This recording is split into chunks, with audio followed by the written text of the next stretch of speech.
Hello friends, welcome to automobile ज्ञान।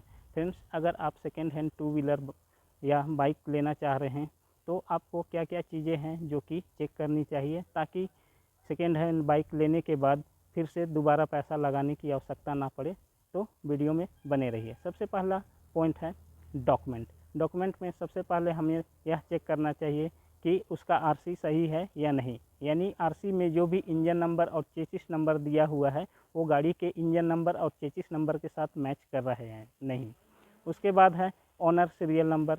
उस RC में देखना चाहिए कि ऑनर का जो सीरियल नंबर है वो 1 है या 2 है या 3 है। अगर पहला बार बिकेगा तो 1 होगा, अगर दूसरा बार बिकेगा तो 2 होगा, या तीसरा बार बिकेगा तो ऑनर सीरियल नंबर पे 3 लिखा हुआ रहेगा।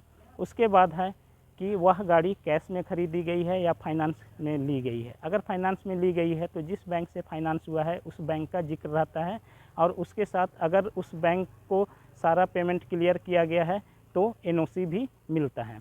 उसके बाद अगला जो पेपर है वो है इंश्योरेंस। क्योंकि अगर इंश्योरेंस वैलिड नहीं रहेगा तो आपका री रजिस्ट्रेशन नहीं होगा। फिर आता है पीयूसी यानी पोल्यूशन अंडर कंट्रोल। री रजिस्ट्रेशन के लिए पोल्यूशन अंडर कंट्रोल सर्टिफिकेट भी होना ज़रूरी है। इसके बाद जो चौथा पेपर है वो है आपका सेल इनवॉइस, यानी वो जो गाड़ी जो आप ले रहे हैं वो किस ऑथराइज डीलरशिप से ख़रीदी गई थी और कब ख़रीदी गई थी।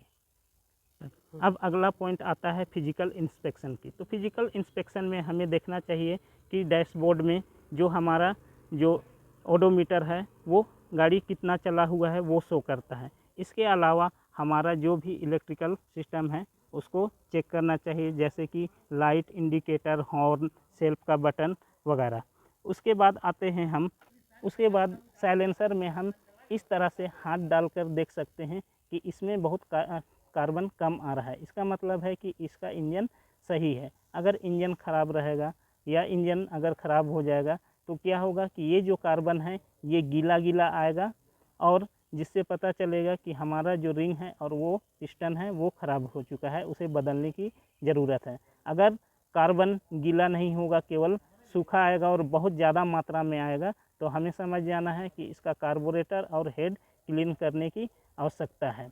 उसके बाद हमें यह इंजन के जो माउंटिंग बोल्ट है वो भी देख के समझ जाना चाहिए कि यह इंजन खुला है या नहीं खुला है। अगर इंजन खुला हुआ रहेगा तो ये माउंटिंग बोल्ट वगैरह में जो भी स्पैनर इस पर लगेगा उसका दाग रह जाएगा।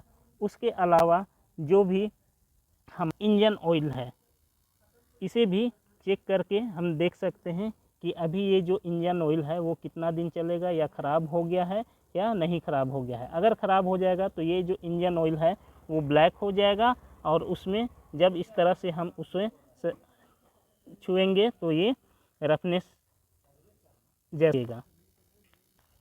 उसके बाद हमें जो गाड़ी है अगर सेल्फ स्टार्ट का है या किक स्टार्ट का है तो उसे भी हम सेल्फ के द्वारा स्टार्ट करके हमें देखना चाहिए कि सेल्फ काम कर रहा है या नहीं कर रहा है। इसके अलावा हमें किक के द्वारा भी स्टार्ट करके देखना चाहिए कि जो किक है वो काम कर रहा है या नहीं कर रहा है, या किक से स्टार्ट हो रहा है या नहीं हो रहा है। उसके बाद चलाते हुए हमें इसके शॉकर पर भी ध्यान देना चाहिए कि ये शॉकर कहीं लीक तो नहीं है। इसकी पता जब चलेगी जब हम इसे उबड़ खाबड़ रास्तों पे ले जाएंगे, तो उस समय देखेंगे अगर इसका ऑयल सील कट गया है तो यहाँ से ऑयल लीक करने लगेगा। उसके बाद अगला जो पॉइंट है वो हम ये ब्रेक शू का भी क्वालिटी चेक कर सकते हैं, या ब्रेक शू अभी कितना बचा है वो भी चेक कर सकते हैं। उसके लिए हम देखेंगे कि हमारा जो ब्रेक कैम है वो किधर मूव किया हुआ है। अगर ब्रेक शू आपका बहुत ज़्यादा खिंचा होगा तो ये जो ब्रेक रॉड है ये ब्रेक रॉड बहुत भारी मात्रा में बाहर निकला हुआ रहेगा, यानी इसके थ्रेड काफ़ी बाहर निकले हुए रहेंगे, और ये जो ब्रेक कैम है वो इस साइड आया हुआ रहेगा। उसके अलावा हमें चेन स्प्रोकेट का भी पोजीशन देखना चाहिए कि अगर चेन स्प्रोकेट का ये जो चेन एडजस्टर ये जो रॉड है अगर ये बहुत बाहर निकला हुआ है, और ये जो हमारा फुल एक्सल का जो नट है ये यहाँ पे निकला हुआ होगा या यहाँ पे आ जाएगा, तो उससे भी हम समझ सकते हैं कि चेन स्प्रोकेट चेंज करने की आवश्यकता है। उसके बाद हमें गाड़ी को हाई एक्सेलरेशन पर भी चलाकर देखना चाहिए कि गाड़ी हाई एक्सेलरेशन में स्पीड चल रही है या नहीं चल रही है।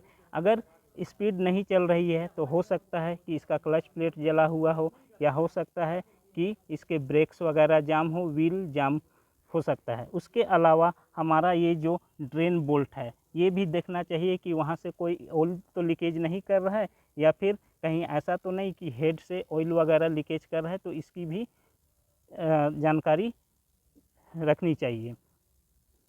सबसे मेन पॉइंट होता है गाड़ी चेक करने का कि ओडोमीटर भी जितना भी चला हुआ है वो शो होता है, मगर ये कैसे पता चलेगा कि ये भी तो हो सकता है कि मीटर टेम्परिंग किया गया हो। तो मीटर टेम्परिंग का पता करने के लिए हम सबसे पहले देखेंगे कि इस गाड़ी का रजिस्ट्रेशन 15 में हुआ है, तो इसके जो टायर्स लगेंगे वो भी 15 के होंगे। और कोई भी टायर जो कि नॉर्मली 30,000 से 40,000 तक चलती है, अगर 30 से 40,000 चलने के बाद जो हमें क्या होता है, टायर चेंज करने की ज़रूरत पड़ती है। अगर मीटर टेम्परिंग किया हुआ रहेगा तो टायर हो सकता है कि चेंज हो जाए, क्या है कि 30 से 40,000 के बाद हमें नॉर्मली टायर चेंज करने की आवश्यकता पड़ती है। जिस तरह से ये गाड़ी जो है ये 15 का है, 2015 में इसका रजिस्ट्रेशन हुआ था, और ये टायर अभी चेंज होके यहाँ पे 21 का टायर लगा हुआ है। 21 का टायर लगा हुआ है, ये आप देख सकते हैं। तो इसमें 2 बार टायर चेंज हो चुका है। अगर मीटर टेम्परिंग किया हुआ रहेगा तो ये टायर है बाद के लगे होंगे, और अगर जैसे मीटर टेम्परिंग नहीं किया होगा तो जिस समय ये रजिस्ट्रेशन हुआ है उसी समय का यहाँ पे टायर में भी मार्क रहेगा, उसी ईस्वी का मार्क रहेगा।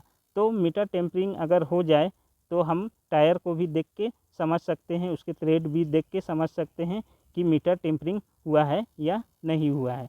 तो फिर करता हूँ कि यह जानकारी आपको पसंद आया होगा, तो वीडियो को लाइक कीजिए, कमेंट कीजिए, शेयर कीजिए, और सब्सक्राइब कर बेल आइकन को दबाइए, और ऑल के नोटिफिकेशन को भी ऑन कर दीजिए, ताकि आने वाले इस तरह के जानकारी वाले वीडियो के अपडेट सबसे पहले आप तक पहुंच जाए। तब तक के लिए बाय।